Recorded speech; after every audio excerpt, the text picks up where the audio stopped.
فولاد کے پہیے ریلوں کی طرح اعلیٰ قسم کے میٹیریل سے تیار کیے گئے ہیں۔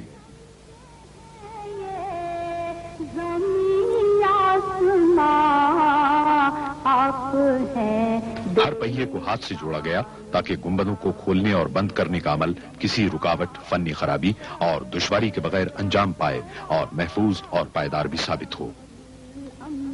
سرکتے گنبدوں کی تیاری اور انہیں نصب کرنے کا عمل مہارت اور عمدگی کے ساتھ انجام پایا۔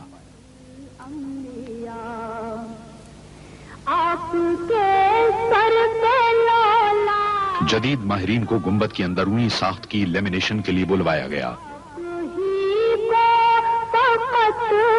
اس کام میں بے حد مہارت کے ساتھ ساتھ احتیاط کی بھی ضرورت تھی تاکہ کسی قسم کی خرابی کا امکان نہ رہے۔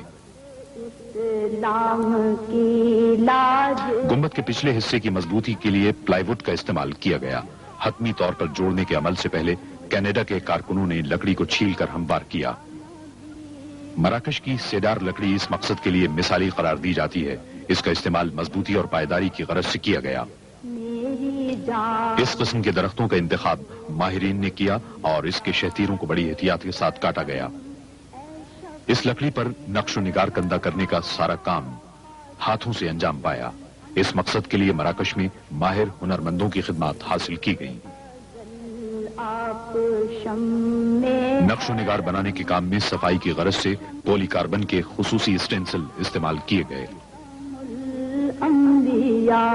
آپ شمس الضحیٰ خاتم الانبیاء، میری جانب بھی ہو ایک نگاہ کرم، اے شفیع الورا خاتم۔ ایک ماہر آرٹسٹ نے مکمل ہونے والے ہر حصے کو تعمیراتی مقام پر بھیجنے سے قبل اس کے معیار اور درستی کی جانچ پڑتال کی۔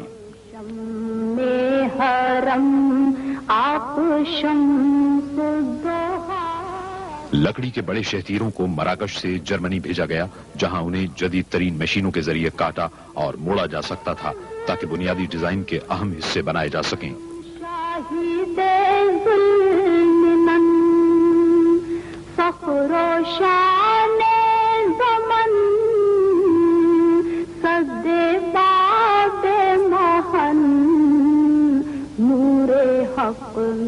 مسجد کی زیبائش و آرائش کے لیے جیومیٹری کی اشکال کے بارڈر بنائے گئے اور ان پر سونے کی پتیاں لگائی گئیں۔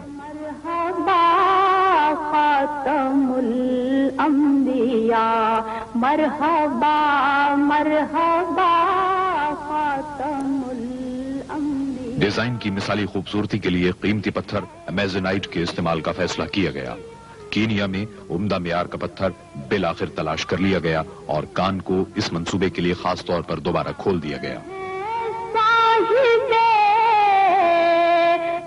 میزنائٹ کو اس کے مخصوص اور بالفریب رنگ کی وجہ سے منتخب کیا گیا تھا۔ محترم قبلہ محترم، اے رسول خدا خاتم الانبیاء۔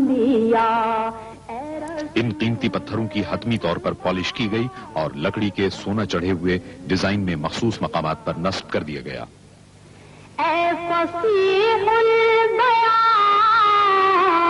اے بلیغ اللسان، اے وحید الزمان، ماورائے گمان۔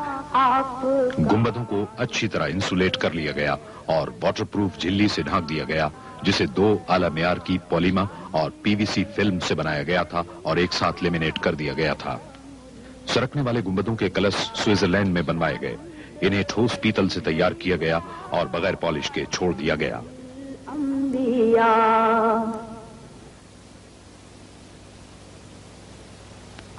کلش پر 23 قیرات سونا چڑھایا گیا۔ ہادیے ان سجا مقبلے 27 گنبدوں پر کلش سونے کے تاج کی طرح نظر آتے ہیں۔ مسجدوں میں آرائش و زیبائش کے لیے سنگ مرمر کا استعمال اسلامی فن تعمیر کی ایک دیرینہ روایت ہے۔ اس مقصد کو پورا کرنے کی غرض سے منفرد معیار اور مختلف رنگوں کے لیے متعدد اقسام کے سنگ مرمر احتیاط کے ساتھ منتخب کیے گئے۔ برازیل کے چوکوروسا سنگ مرمر سے آرائشی ستون بنائے گئے۔ میناروں کے ستون اٹلی کے کرارا سنگ مرمر سے تعمیر ہوئے۔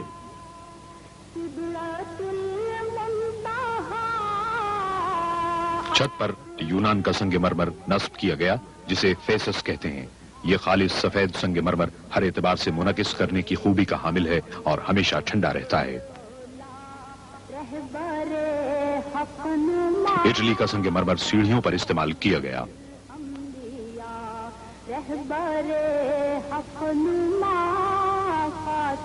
مسجد کے اندرونی حصے کی خوشنمائی کے لیے صحنوں کے ستونوں میں کرارا سنگ مرمر کا انتخاب کیا گیا۔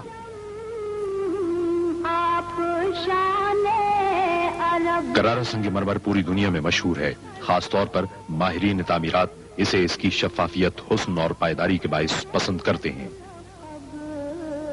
اٹلی کے اس علاقے میں تقریباً 2000 سال سے سنگ مرمر بڑے پیمانے پر نکالا اور پروسیس کیا جاتا ہے۔ اس اعتبار سے وہاں سنگ مرمر کی انتہائی معیاری، تجربے کار اور مستحکم صنعت قائم ہو گئی ہے۔ بڑی بڑی مشینوں کے ذریعے سنگ مرمر کی مختلف سائزوں والی سلیں کاٹی گئیں تاکہ ان سے ضرورت کے مطابق کام لیا جا سکے۔ دستکاروں کے لیے سب سے بڑے چیلنج والا مرحلہ گولائی کے حصوں کو موڑنا تھا تاکہ 2170 ستونوں کو ڈھانپا جا سکے۔ پہلے ایک مشین نے سنگ مرمر کو کھردری شکل دے دی جسے خول کہا جاتا ہے۔ خول کو مشین میں نصب کر دیا گیا جسے خاص طور پر اس منصوبے کے لیے تیار اور نصب کیا گیا تھا۔ مکمل خودکار طریقے پر 25,000 خولوں کی گھسائی، پالش اور کٹائی کی گئی۔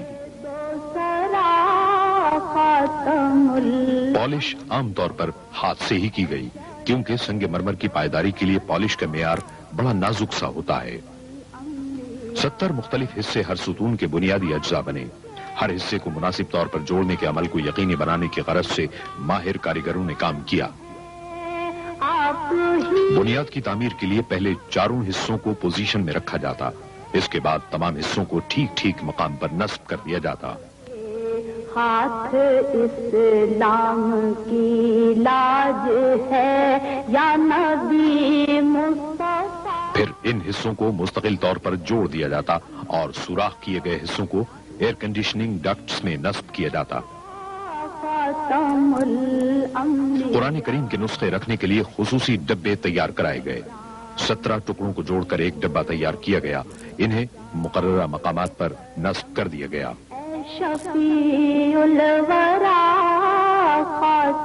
ستون پر سنگ مرمر کو نصب کرنے کا کام گھومے ہوئے حلقے کو لگانے کے ساتھ ہی مکمل ہو گیا۔ صحنوں کو بھی اٹلی کے سنگ مرمر کے ٹائلوں سے مزین کیا گیا۔ ان ٹائلوں سے تیار ہونے والے فرش کے آرائشی حصوں نے ہر علاقے کو واضح کر دیا۔ سنگ مرمر کے 8000 طویل مستطیل مختلف رنگوں کے 67 ٹکڑوں سے مل کر بنے یہ اٹلی، اسپین، پرتگال اور یونان کے پائیدار سنگ مرمر تھے۔ نازک بدنیرا بدنیرا بدنیرا بدنیرا بلبل زتو آموختا۔ فرش میں متعدد مختلف طرز استعمال کیے گئے۔ انتہائی جدید ترین کمپیوٹر سافٹ ویئر نے حتمی ڈیزائنوں کی تیاری میں مدد دی۔ ایک مخصوص طرز کو شاہی ڈیزائن کہا جاتا ہے۔ زمینی منزل کی تیاری کا کام ٹائلوں کو زمین پر بچھا کر اور سیمنٹ سے جوڑ کر انجام پایا تاکہ سنگ مرمر کا فرش مستقل طور پر قائم رہ سکے۔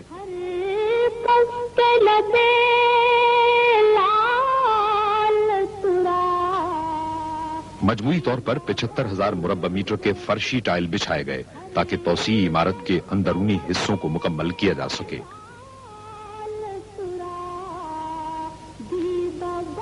اٹلی کے سنگ مرمر کو فرشی طرز کے مطابق کاٹا گیا جو ان 6 ماڈلوں میں شامل تھا جنہیں آرائشی مقاصد کے لیے استعمال کیا گیا ہے۔ ڈاکٹر اسماعیل کے ڈیزائن کو بلائنڈ آرچز اور آرائشی اشیاء میں استعمال کیا ہے جو روایتی اسلامی ڈیزائنوں میں شامل ہے۔